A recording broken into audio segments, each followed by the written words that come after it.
Okay, good. So finally, we're down to the last chapter for this test number 2.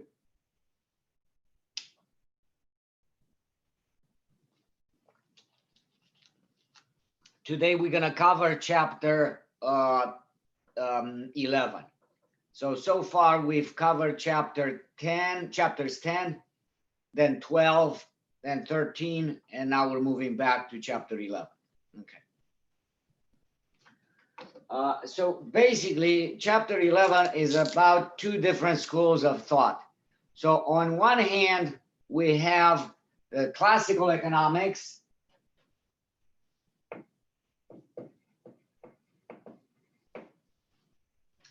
and on the other hand, we have Keynesian economics.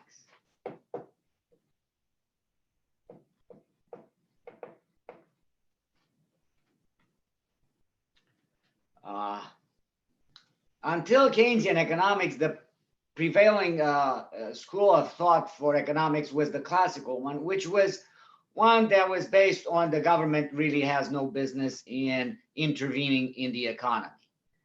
And then we got to have the big recession, and then Keynes came in and said, well, if nobody's doing anything, then the government actually has to come in and try to get the economy going. Remember that when we go into a recession, a lot of times the reason for that is because the demand for goods and services, for whatever reason, diminishes. So the demand for goods and services goes down. Well, if people don't want to buy as much as they used to, or businesses don't want to buy as much as they used to, or foreigners don't want to buy as much as they used to, well, then what can be done? Well, nobody can force people to buy more, businesses to buy more, or foreigners to buy more. And therefore, it has to be up to the government to come in and increase that G, increase the spending in order to stimulate aggregate demand, to put people back to work, to create demand for more goods and services. That's the whole idea. So you need increase in spending. Okay. Well, in classical economics, they said, well, there is no need for that. And so there is no need for government intervention. So I'm going to put here, no government intervention.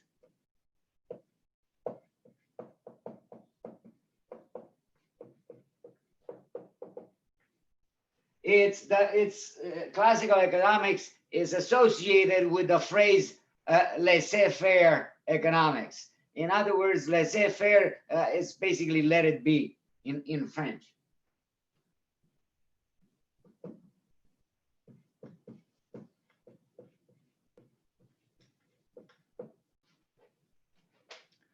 And why let it be? I mean, what's the idea behind it? Certainly, they believe that an economy can get into a recession. It's not like they believe that, well, the economy will always be at full employment. They say that the economy will be at full employment in the long run. In the long run. In the long run means eventually. Eventually, the economy will be at full employment. In the short run, anything is possible, but in the long run, things will be okay. Well, why would things be okay in the long run? So let's take a situation where, for whatever reason, aggregate demand suddenly drops down. Okay, and here I'm going to erase this Keynesian here, and so price level GDP, and let's suppose that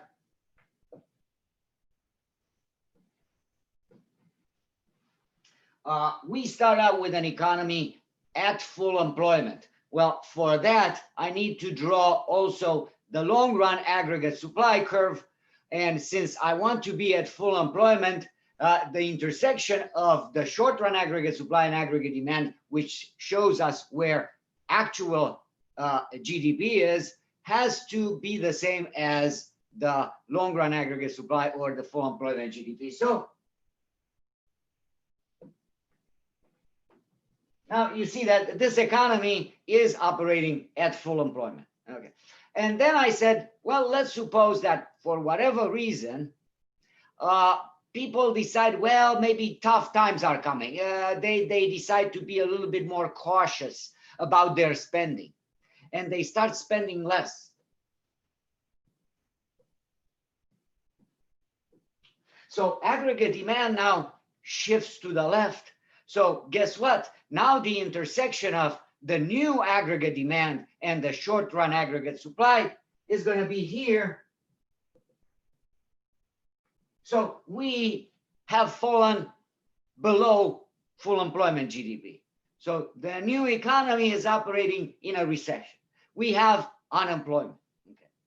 Now, think about in those terms. Imagine that we have here an economy that is in a recession because for whatever reason, people didn't want to buy as much as they used to. And now we don't need to produce as much as they used to. And as a result, well, if they don't need to produce as much, that means that they don't need as many people to produce those goods. So firms are going to lay off people. Okay. So imagine a classroom. Now imagine, well, this works much better if we are all in a classroom because we have one half of the classroom and we have another half of the classroom. So imagine a classroom and imagine that initially everybody in this classroom was fully employed. Okay, so everybody was working. And then the demand for goods and services drops and half of the classroom is being laid off. Okay, well, now folks, think about this in those terms. As people are unemployed, as people are not working. Now, if half of the classroom is unemployed and half of the classroom is still employed, okay, not everybody lost their job, but some people lost their jobs. What kind of pressure do you think that will be put on wages when workers are unemployed, when people are not having jobs? Will they put pressure on wages to go up or to go down when there's lots and lots of people not working? The pressure on wages. So when people to go down, exactly, to go down because they are willing to accept lower wages. Exactly. So there's going to be pressure on wages to go down.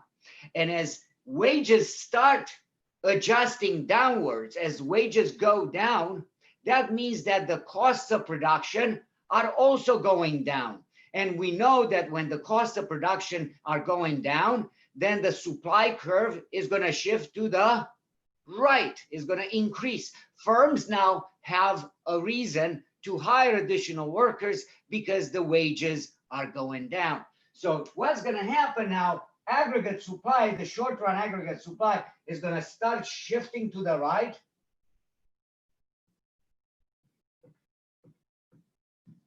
And is going to start shifting to the right until we are back at full employment. Okay.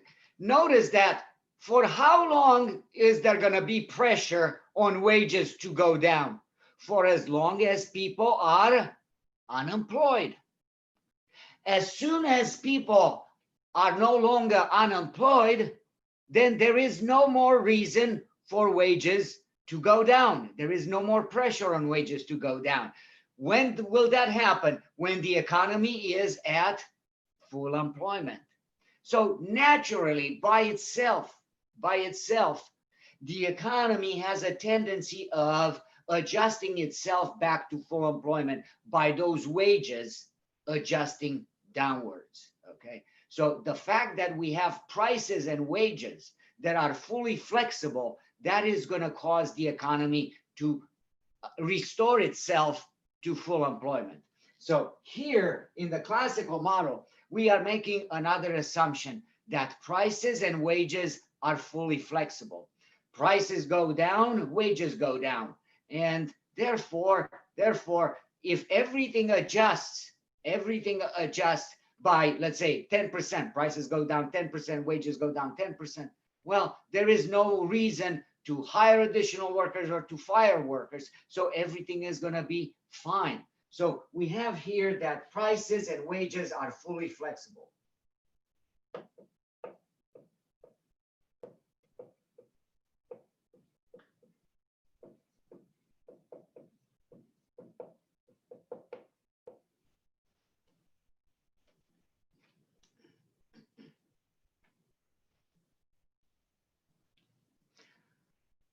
So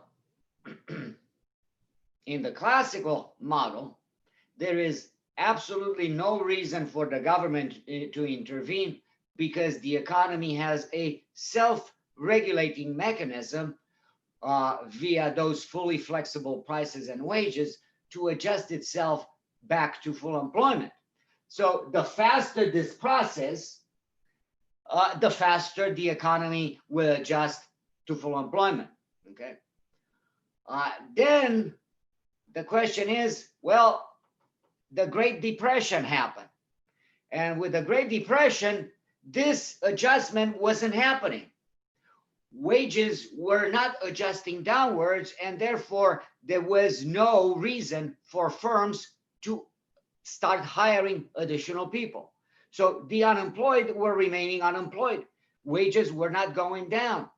So now Keynes came in, and Keynes is the one who said, the famous, in the long run, we all gonna be dead, so don't give me this in the long run, everything is gonna be fine, because define that long run. Is the long run 6 months, 2 years, or 10 years? That's gonna make a difference, whether you're gonna be unemployed 6 months or you're gonna be unemployed 10 years. That makes a big difference. So what is wrong with the classical model from the Keynesian point of view? So I want you to think, if you see a question on the test about who has the long run view, and you should say it's the classical model that has the long run view, and Keynesian model has the short run view. So Keynes associate with short run and classical associate with the long run. Okay, so let's take a look at the Keynesian model and what prevents this self-regulating mechanism of economy going back to full employment. Well, folks,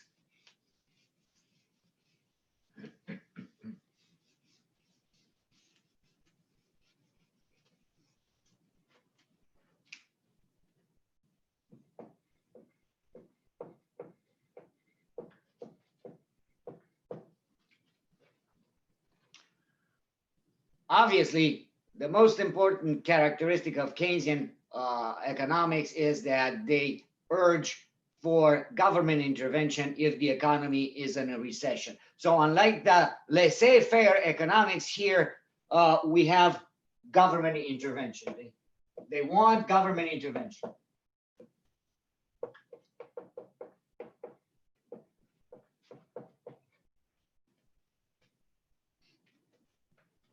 In particular, increase government spending.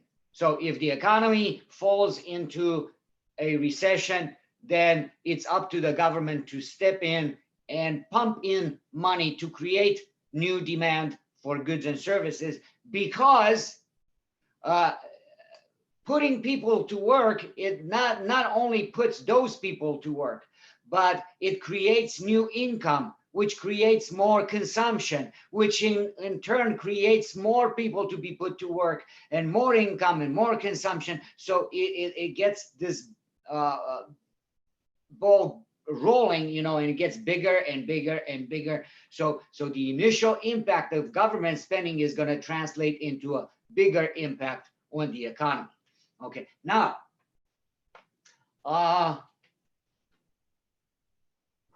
in the Keynesian model, they said, well, no, there's a problem with the classical model. Those wages will not adjust downwards when the economy is a recession. In other words, you have half of the class employed, half of the class unemployed. Even though those people may be willing to work for lower wages, those wages will not adjust downwards. In other words, wages will not go down. And that was the main reason why in the classical model, if the economy was in a recession, was going to be a short-term recession, because wages will go down and firms will have a reason to hire additional workers. So in the Keynesian model, wages are sticky downwards.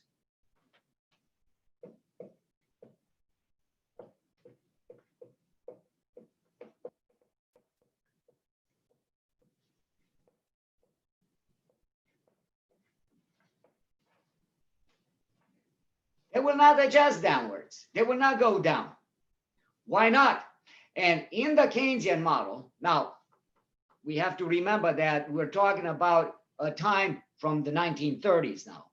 In the Keynesian model, the wages would not adjust downwards because of long-term union contracts. Those union contracts were signed for long periods of time, and they were preventing wages from going down. So wages had to stay up. So wages are sticking downwards because of long-term union contracts.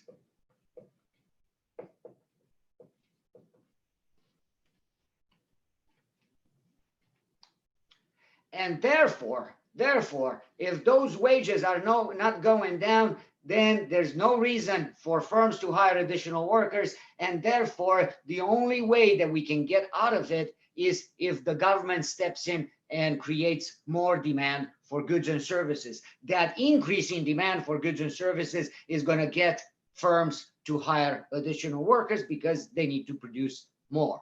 Okay. Now,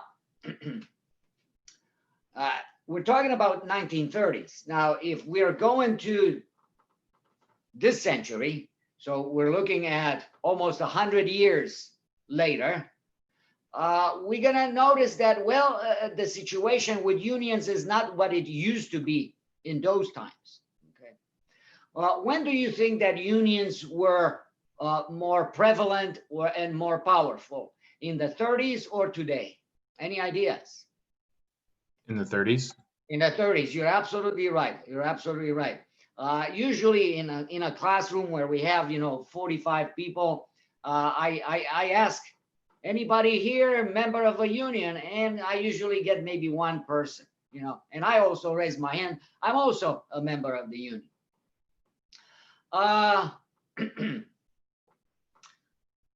Actually, just a side story. When I started teaching at Miramar, and I signed all the paperwork, and you know that if you're a member of a union, guess what? You're gonna have to pay union dues. Exactly, you gotta pay union dues.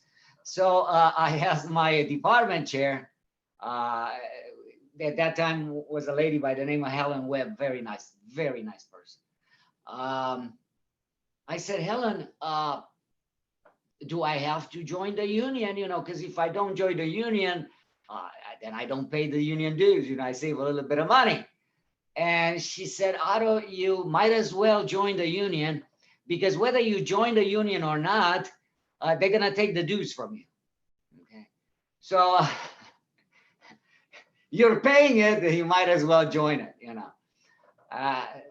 things may change, because there was just a couple of years ago, there was a case where somebody sued the union, and the person didn't want to join the union and therefore didn't want to pay the union dues. And they sued the union, and it went all the way to the Supreme Court. And the union was gonna lose so it went through the courts. One court was saying this party wins, and then they went to another one higher, and they would vote the other way, and then higher the other way, and so on. So went all the way to the Supreme Court, and then the expectations were that the union was gonna lose, and then Judge Scalia died.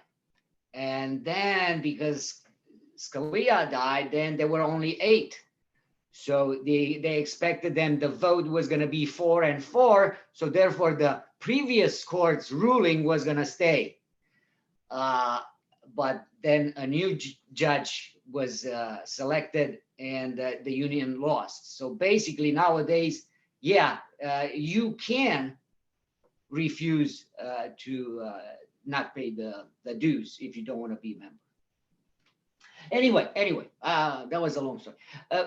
Like you said, unions were a lot more prevalent in the 30s than today. Today, especially if you look at the private sector, only a tiny percentage is unionized. So then you would naturally think, well, if we don't have those long-term union contracts, then there's nothing to prevent the wages from going down. However, there were a couple of studies. I don't remember which university, but they did a massive study where basically the question was put to both labor and management. So they went into the private sector in different industries, and they asked both labor and management, if you had to have a choice, let's suppose that we're going into a recession, and to prevent unemployment, we have to cut costs. If you want to prevent people losing their jobs, well, we need to cut the costs, and we can cut the cost two ways. One way is, let's say we need to cut the cost 20%, and we can do it this way. Everybody in the firm, all labor, everybody will take a 20% pay cut. And we are not laying off anybody if we cut the wages 20%. Or the other choice is we leave the wages as they are, but we're going to cut 20% of the workforce. So 20% layoffs or 20% pay cuts. You have the choice. And interestingly enough, both labor and management, they chose 20% layoffs rather than pay cuts. Now, this is the explanation that was given for how come, for example, and it's a little bit easier to understand management perspective. Why would management prefer 20% layoffs versus 20% pay cut? Well, think of it this way. If you lay off 20% of the workforce, the rest of the people that you have working for you, they have the same high wages that they had before. So what percentage of your workforce will be happy with you? And the answer is 100%, because all the workers who are left working for you, they're happy, they have those high wages. So 100% of the workforce is happy with you. Of course, those 20% who lost the jobs, they're not going to be happy, but you don't care about them because they no longer work for you. Okay. Another reason why management may prefer layoff versus pay cuts is this. Look, you have this workforce, and not all workers are equally good. Not all workers work just as hard. Some work harder and some not so hard. Now, if you give a 20% pay cut across the board, who do you think that's going to be the most ticked off with you? Your hardest workers. So in other words, you are upsetting your best workers when you give this 20% across the board pay cut. That's the last thing that you want to do, is upsetting your best workers. So from management perspective, it makes more sense to maybe weed out some of your not so hard workers and lay them off, and then everybody is going to be happy who's working for you. From labor perspective, the idea was basically that labor believed that if they accept that 20% pay cut, they will forever be left behind. They will never make up that difference. So they will forever be one step behind everybody else.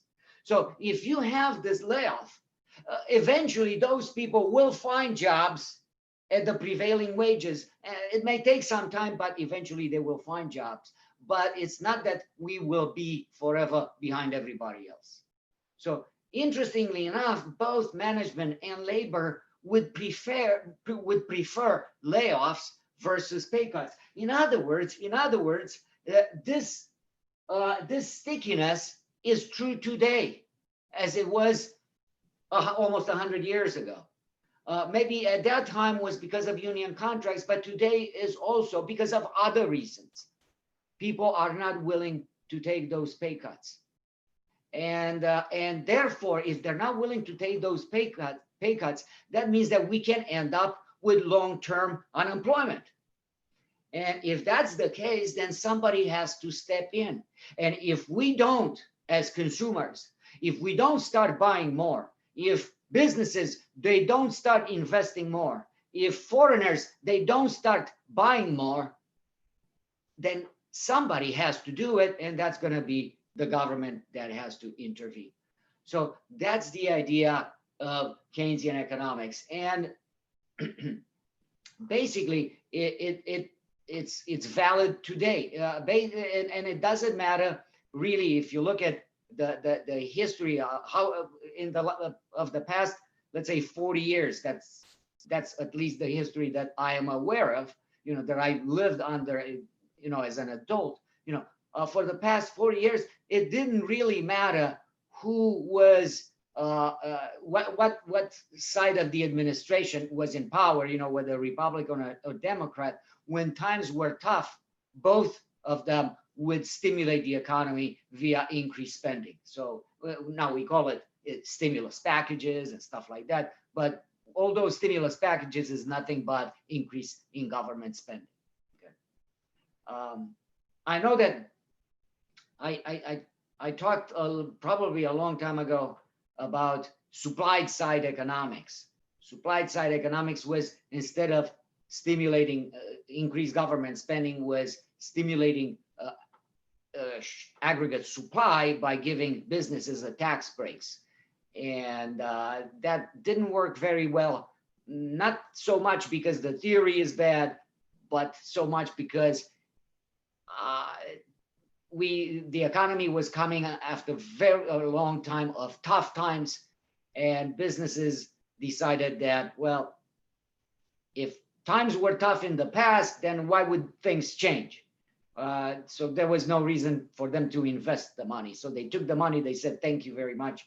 And that was it. Hey, Professor, I have a question about that. Yeah. So I remember you talking about that a couple of weeks ago, and I was reading it in the textbook. Is supply side economics, is that the same thing as what they were calling trickle down economics back in the 80s? No. Or is that different? No, trickle down economics is basically kind of like this. Well, if you give tax break to the people who are creating jobs, well, who are the people who are creating jobs? Usually the people who own businesses and stuff like that. So it's the wealthy. So if you give the wealthy tax breaks, then that's an incentive for them to create more jobs. And so you see the tax breaks that the wealthy gets, well, eventually it trickles down to us because they create more businesses, create jobs, and it trickles down to all of us. So how is that different than supply side economics? So one is you're giving tax cuts directly to wealthy people who happen to own the businesses, whereas the other side is you're giving tax cuts to the businesses themselves. Yeah. But in most cases, we treat large corporations the same in a tax way as we do a person, and a person who owns a corporation.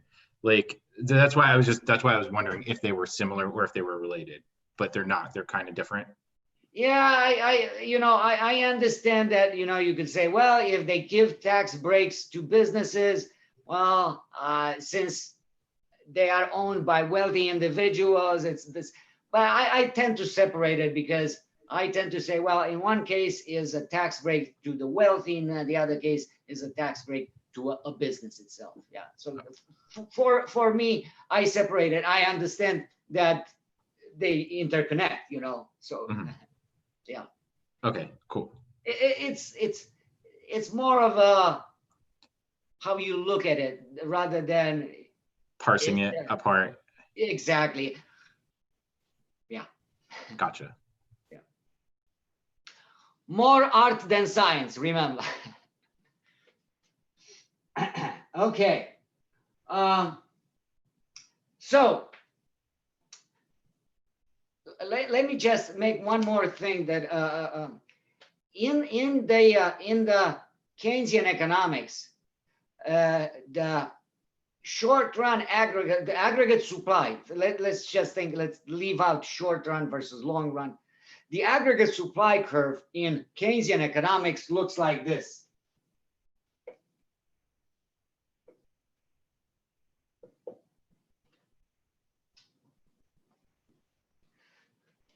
In other words, here is the aggregate supply curve.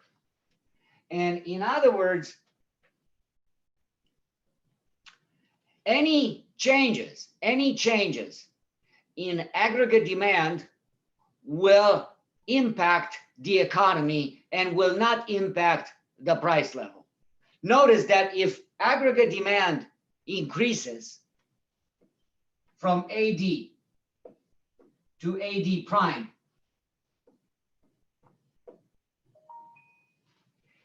it's the GDP itself that increases, not a price level.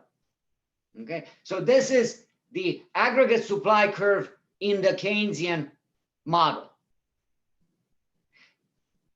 In the classical model,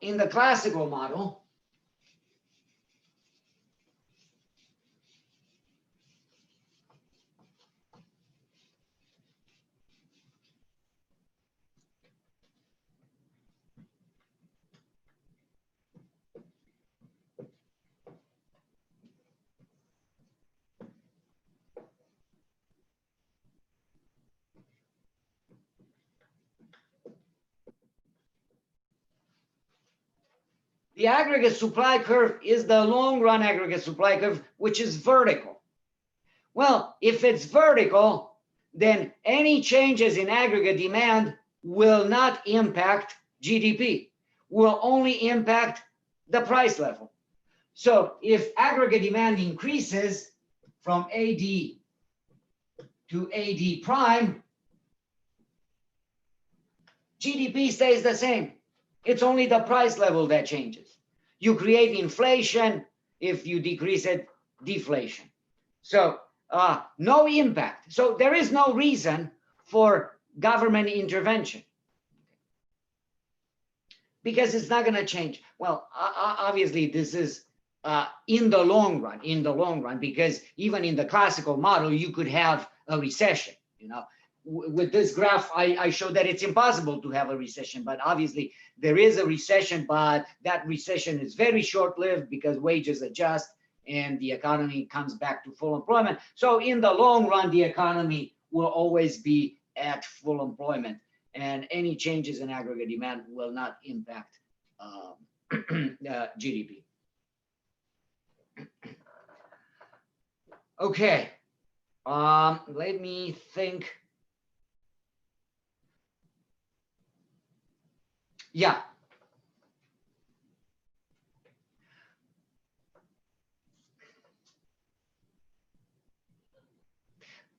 Here's another thing that I want to mention. What are some of the problems with fiscal policy, with active fiscal policy, where the government intervenes?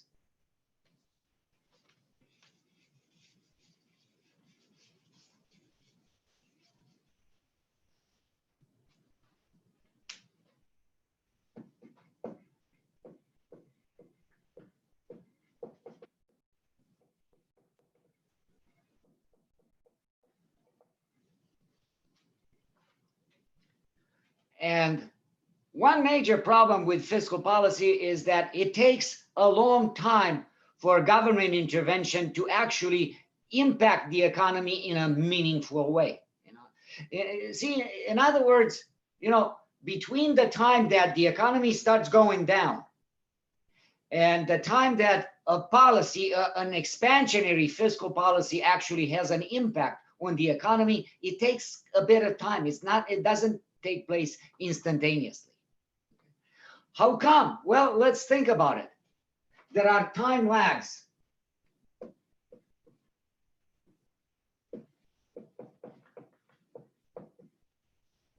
Time lags means that it takes some time. One time lag is the recognition time lag.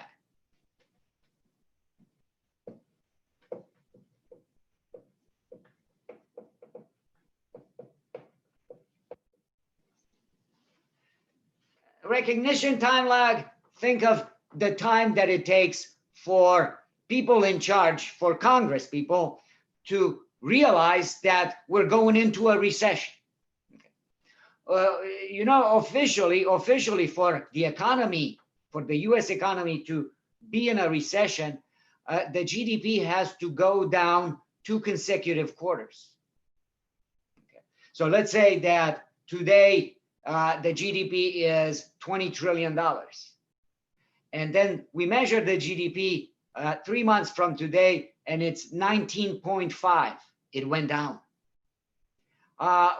Officially, we're still not in a recession because it has to go down another quarter. So then it goes to 19.2. Now we are officially in a recession. Okay. By the way, just I'll make a parenthesis here. This is the so-called official. There is no really official, definition of a recession, but you have to have some sort of standard, if you will. And we say, well, if it goes down 2 consecutive quarters into the recession, that's phony baloney, because it's very, very hard for an economy, for our economy, to actually go down 2 consecutive quarters. I can tell you this: if an economy doesn't go down but stays the same, it has 0 growth, that economy is terrible, horrible, horrible, horrible, because there are no jobs created, but more and more people are going into the job market. So therefore, the unemployment rate is going to go up. If the economy grows, but it grows at a rate of 1%, that's also a bad economy. The entrants in the job market are more than jobs are being created. We're creating unemployment. Usually at around 2%, it's kind of like a tepid economy. It's an economy that is so-so, not hot, not cold, kind of like 2.5% is okay, is good. Now we're getting good. 3%, we're very happy. 3%. So we want 2.5 and above to be a healthy economy. Okay. Less than that, not good. And 0 is definitely really bad. 1% is really bad. Okay. So you can see that you don't actually have to go down in GDP to have a recession. You have a recession at 0%, you have a recession at 1%. So the recognition time lag, that's one problem. It may take some time before we realize that, hey, wait a second, we're going into a recession. Okay. Then there's the action time lag.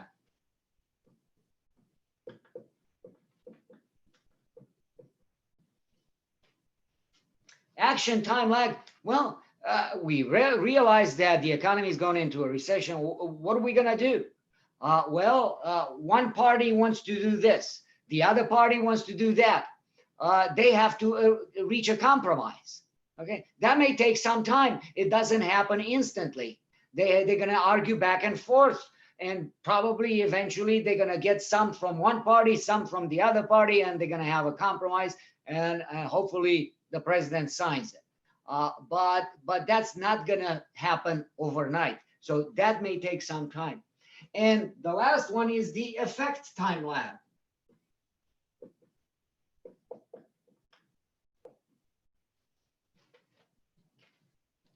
Well, the effect time lag is, hey, we're talking about that multiplier, remember, in chapter 12. But that process takes quite some time for jobs to be created, new people who are getting those jobs, for them to spend more goods to be created, more people to be employed. Well, that's not happen overnight. In my table over there that I did, everything was instantaneous. But in real life, it's not going to take some. It's not going to be instantaneous. It's going to take some time. So this process here, fiscal policy takes a long time to actually impact the economy. And some people may say, well, the economy maybe would have reverted back to full employment on its own. How come? Well, maybe people have a change of mind and they decide to spend more money, or who knows.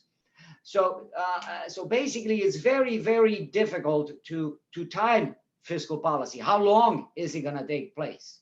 Okay. And an economy going up and going down, and some may say, well, when the economy goes down and you apply expansionary fiscal policy, it may actually have an impact on the economy when the economy is already recovered, and then it may cause a spike and will lead to inflation, and that inflation is going to cause the economy to go down into a recession. So you're going to have a much more volatile business cycle rather than with no fiscal policy. So and the problem is, you really cannot prove that something it's one way or the other, because if you implement a policy, you are stuck with whatever you've done. You cannot compare implementing a policy and not implementing this policy and see which one works better. If you choose one, you don't have the benefit of what happened if you chose the other one. Okay. And you cannot even do it, well, let's do half of the country. We're going to have this, half of the country that, and let's compare and see which one does better. You can't do that. So that's why to this time, you're going to have people who believe in intervention and people who do not believe in intervention. And really, they cannot say, well, I am right because look, I've been proven right. No, if you choose one, you don't have the benefit of the other, and vice versa.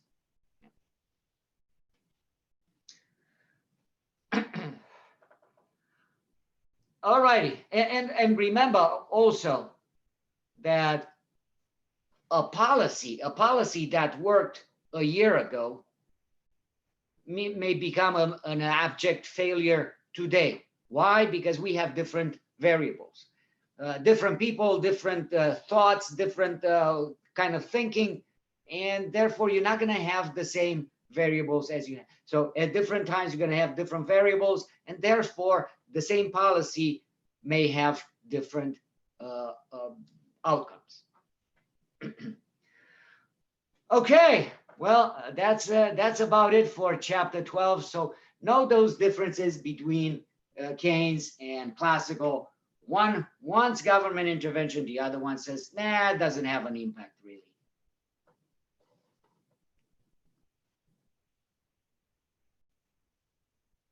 Let me see. Let me. Okay. Okay. Let me cancel so I can say a few more words. Yeah. So Monday, folks, I'm gonna have that review, and like I said, I'm gonna read. I'm gonna look over the test before I give you the review, so that it's on point rather than go on tangents. And then so next week the review, and then you have the test on Thursday and Fridays. Remember, I will be available Monday, Tuesday, and Wednesday. I will be available for office hours. It's not going to be a lecture except for the review on Monday, but I'm available for office hours. Please, and try to, if you come to office hours, try to make it at 10:30 or close to 10:30. I usually, like I said, I'm by myself a lot of times, okay? And after 40 minutes of inactivity in Zoom, they just kick me out. And I usually don't go back in, I just, okay, you kick me out, I stay out. So if you come to office hours, try to come as close to 10:30 as you can. And on Thursday, I'm not gonna have office hours because that's already the day of the test.